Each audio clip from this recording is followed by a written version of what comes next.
Bismillahirrahmanirrahim. Assalamualaikum warahmatullahi wabarakatuh.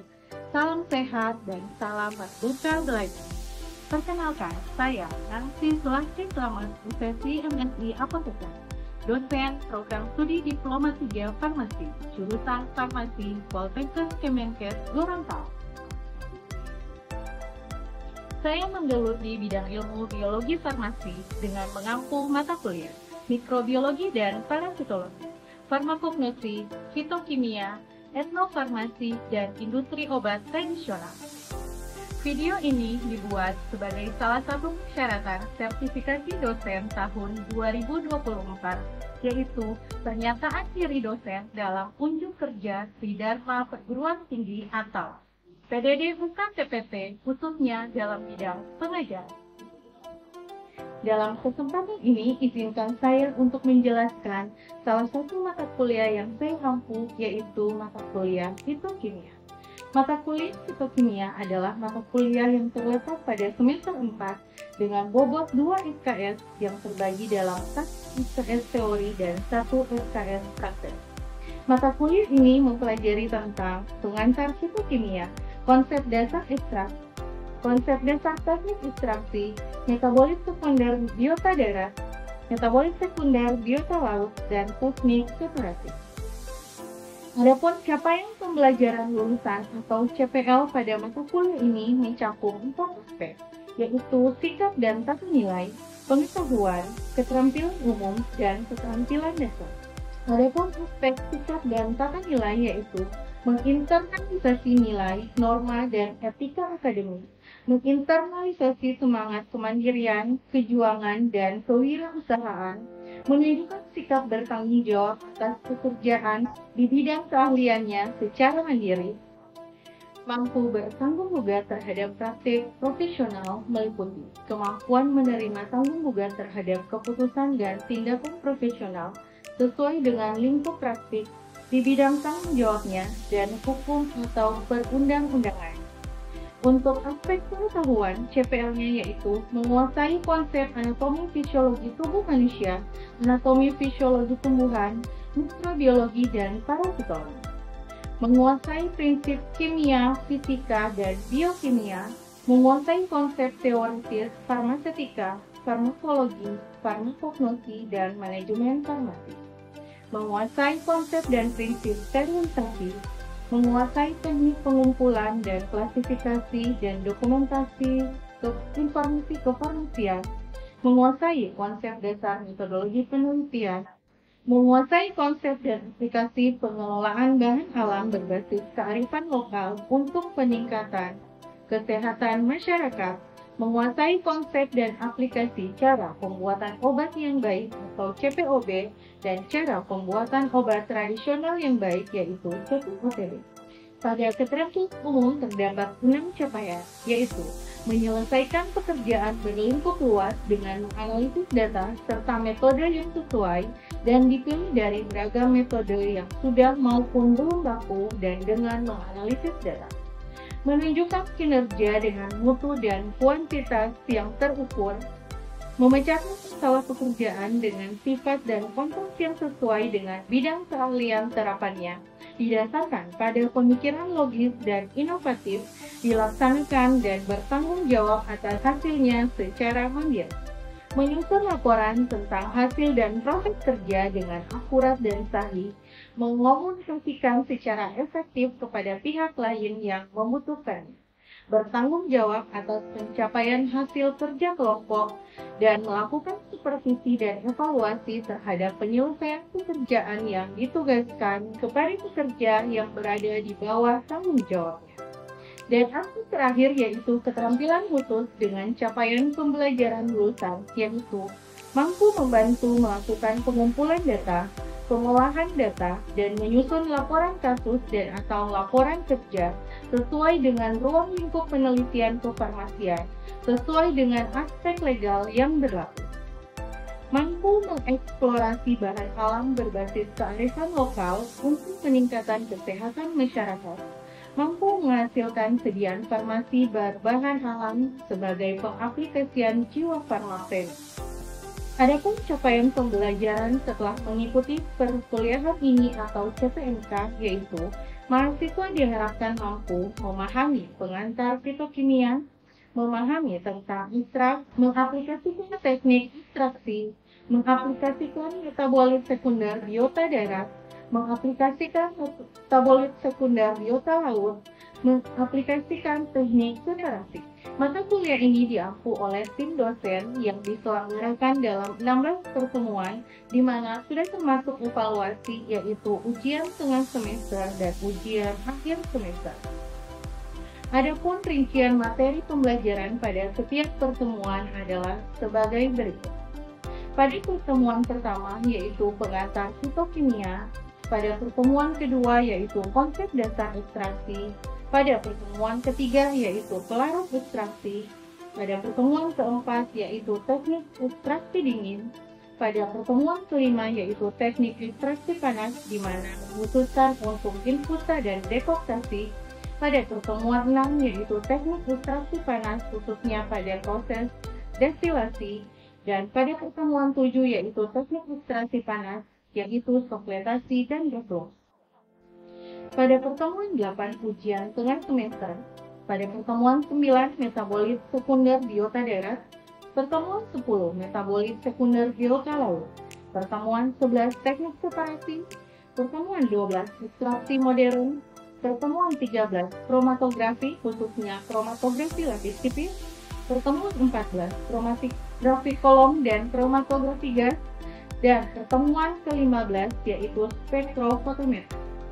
Adapun pada pertemuan terakhir, yaitu pada pertemuan 16, dilakukan ujian akhir semester yang diselenggarakan sesuai dengan jadwal yang telah ditentukan oleh bagian akademik. Dalam penyiapan dan pelaksanaan pembelajaran mata kuliah, tim mata kuliah menggunakan beberapa referensi, yaitu Cahyo 2015, teknologi ekstraksi senyawa bahan aktif dari tanaman obat yang diterbitkan oleh Plataxia Yogyakarta.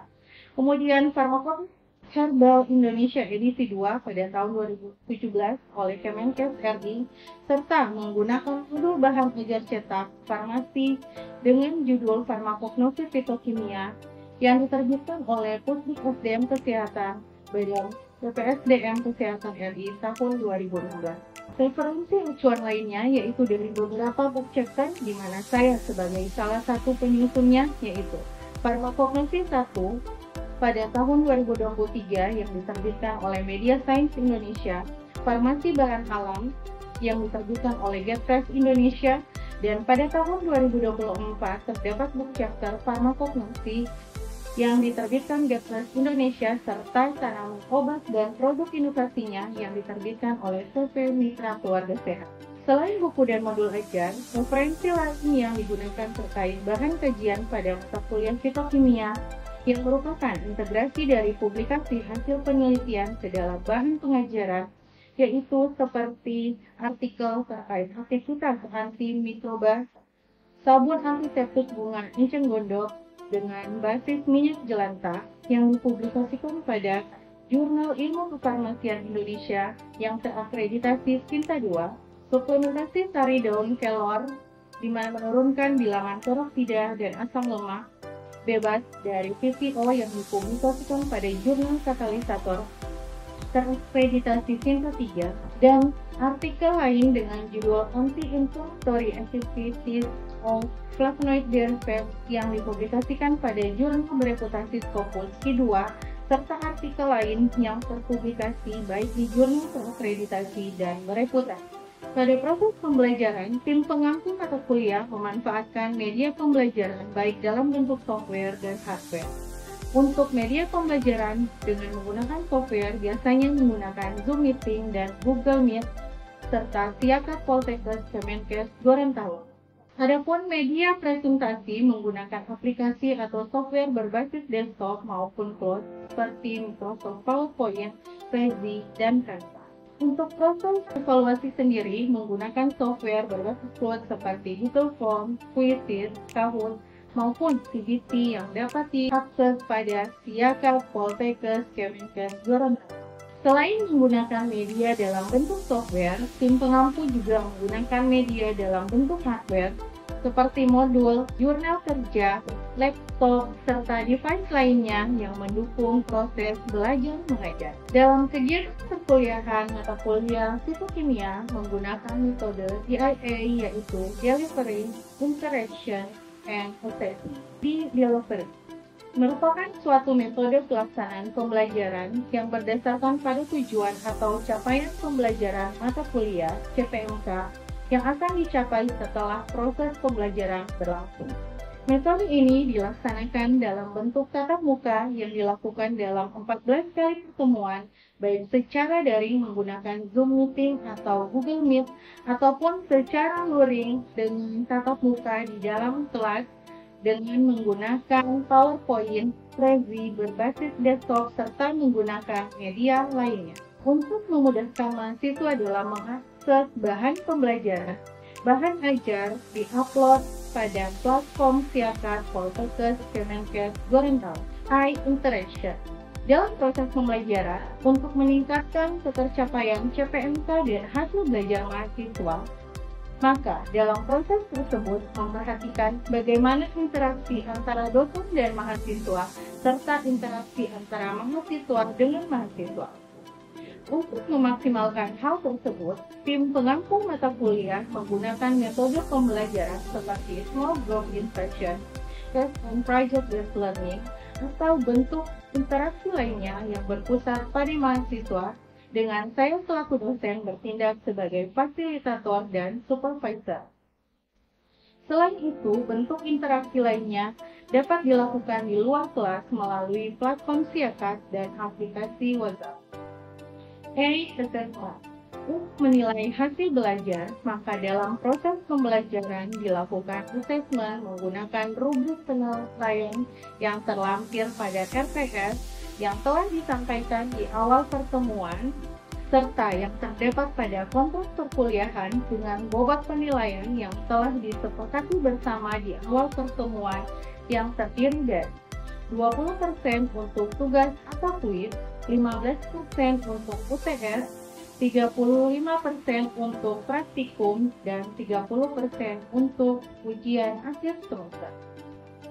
Selanjutnya, marilah kita saksikan cuplikan kegiatan belajar mengajar mata kuliah fitokimia dengan materi yang akan saya bawakan, yaitu tentang pelarut untuk ekstraksi.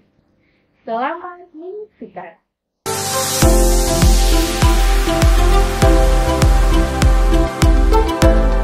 Assalamualaikum. Waalaikumsalam warahmatullahi wabarakatuh. Assalamualaikum warahmatullahi wabarakatuh. Waalaikumsalam warahmatullahi wabarakatuh. Bagaimana kabarnya hari ini? Alhamdulillah baik. Alhamdulillah. Jadi hari ini kita pertemuan ketiga ya. Ya, sebelum kita masuk ke pertemuan ketiga, saya absen dulu ya. Vera Febriani Hasan, Desi Sutrina Pakaya, Pating Hijab.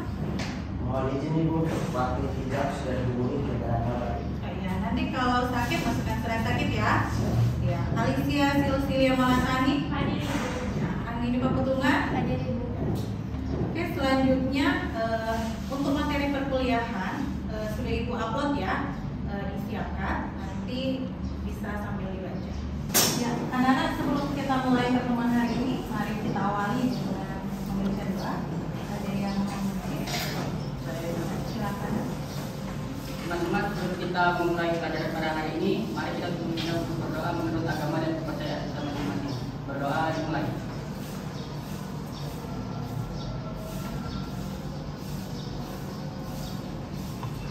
Berdoa selesai. Ya.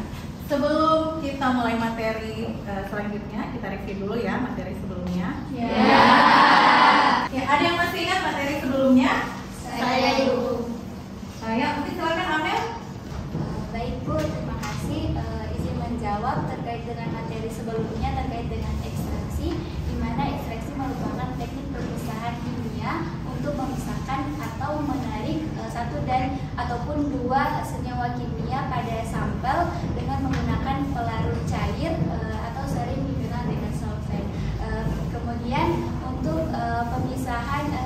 perpisahan senyawa itu berdasarkan dengan perbedaan kelarutan. Makasih. Jadi sudah benar ya yang disampaikan oleh Amel tadi. Mari kita apresiasi dulu. Ya, oke, ada lagi yang mau menambahkan? Oh iya, silakan Rin. Selain yang dijelaskan oleh Amel tadi, Ibu, ada juga faktor-faktor yang mempengaruhi proses ekstraksi. Jadi yang pertama ada temperatur, luas permukaan, jenis pelarut, perbandingan analis dengan pelarut, dan juga kecepatan dan lama pengaturan. Oke, terima kasih ya, kita apresiasi. Jadi seperti yang dijelaskan Mein tadi, salah satu faktor yang mempengaruhi ekstraksi yaitu pemilihan pelarut. Nah, makanya nanti pertemuan ini kita akan membahas tentang pemilihan pelarut.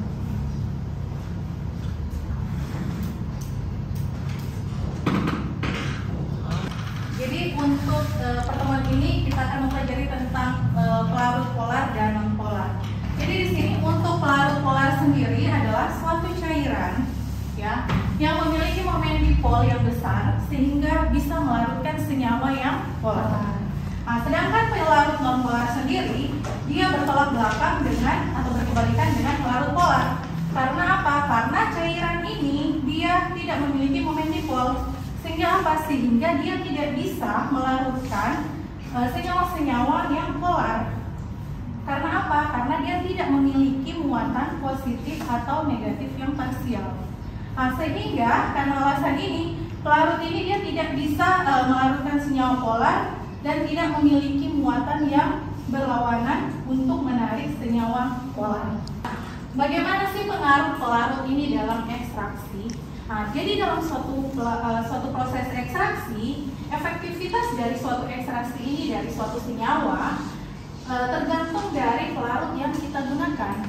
Ya, kenapa? Karena larutan ini atau pelarut ini dia memiliki pelarutan yang dapat melarutkan senyawa yang memiliki kepolaran yang sama. Ya, mungkin saudara sekalian pernah mendengar prinsip light dissolve light. Jadi light dissolve light ini yaitu suatu senyawa akan melarutkan senyawa yang akan terlarut pada pelarut dengan sifat yang sama. Jadi misalkan kalau senyawanya kita polar, berarti pelarut yang kita gunakan harusnya menggunakan pelarut apa dong? Polar. Benar sekali. Jadi kalian harus ingat ya, ini adalah prinsip light dissolve light. Terus selanjutnya, penggunaan jenis pelarut ini atau kekuatan ion dari pelarut yang kita gunakan itu dapat memberikan pengaruh terhadap rendemen senyawa yang dihasilkan.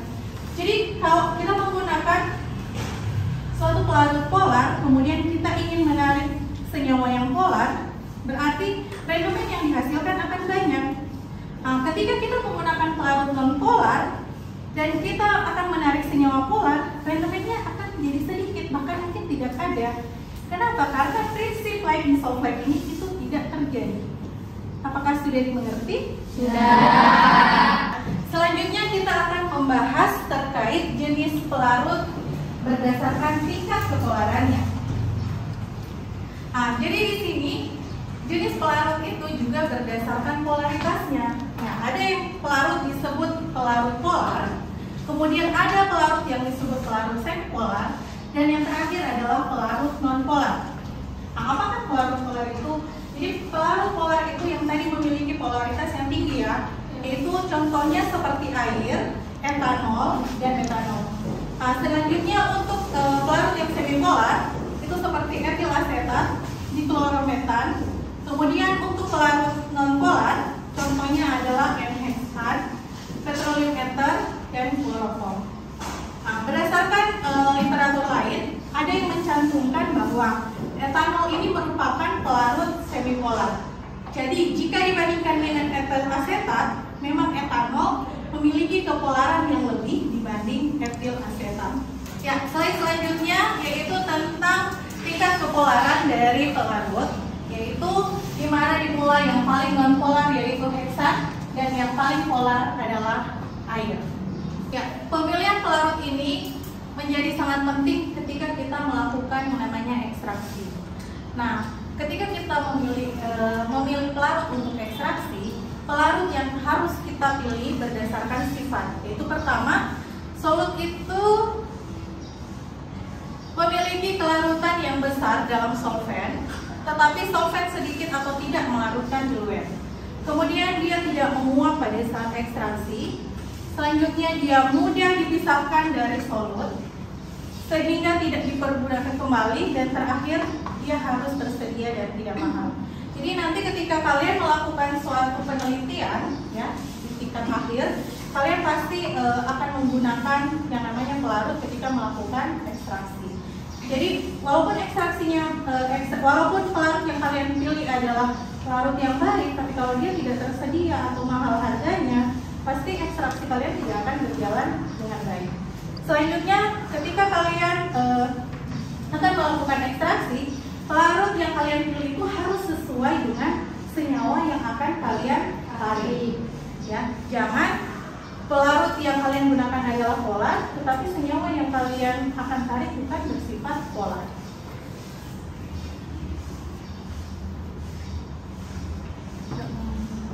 Hal-hal yang perlu diperhatikan dalam pemilihan pelarut yaitu pertama selektivitas.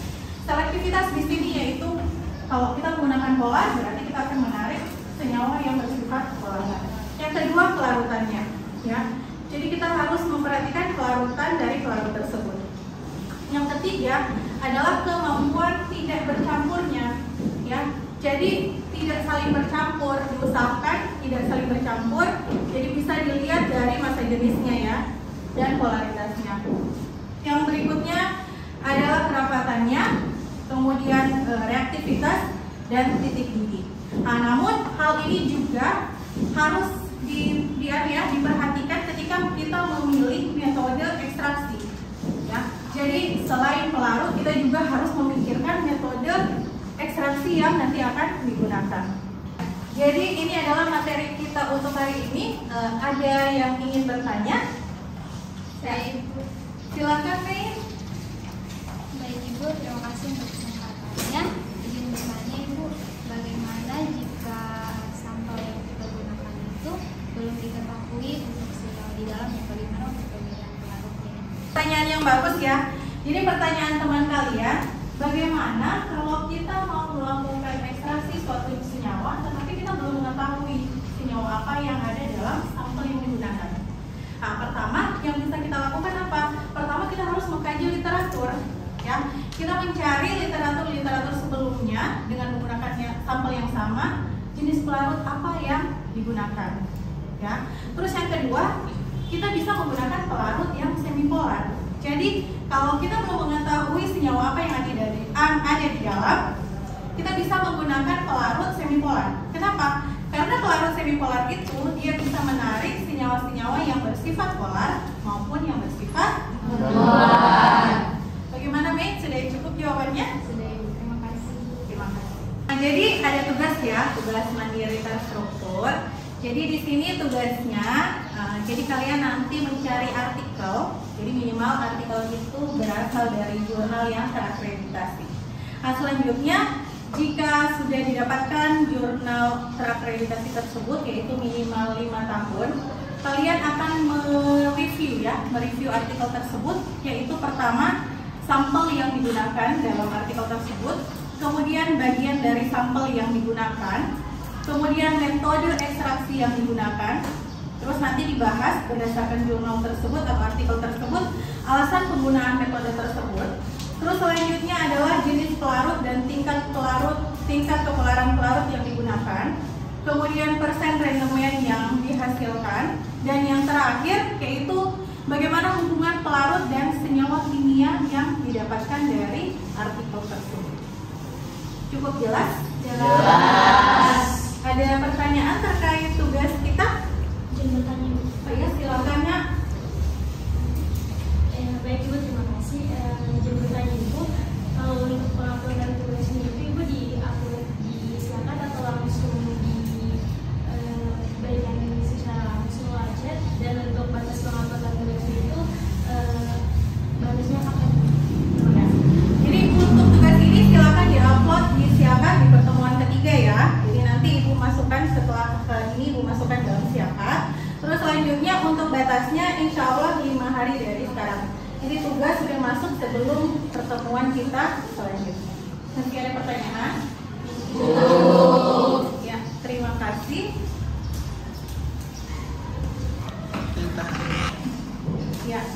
sebelum kita akhiri pertemuan ini, kita simpulkan dulu ya.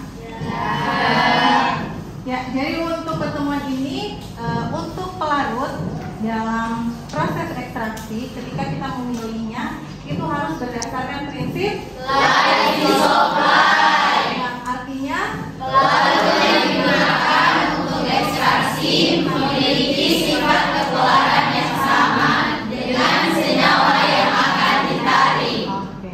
Selanjutnya, pelarut dalam proses ekstraksi itu ada berapa golongan? Ada Yaitu polar, semipolar, dan polar. Nah, untuk polar contohnya apa ya? Air, Untuk semipolar, etanol, untuk yang non polar, penheksan. Alhamdulillah. Terima kasih ya. Jadi untuk pertemuan hari ini kita akhiri dulu. Insya Allah untuk tugasnya jangan sampai melebihi waktu yang sudah ditentukan ya. Ya, cukup sekian untuk materi hari ini. Ya, semoga kalian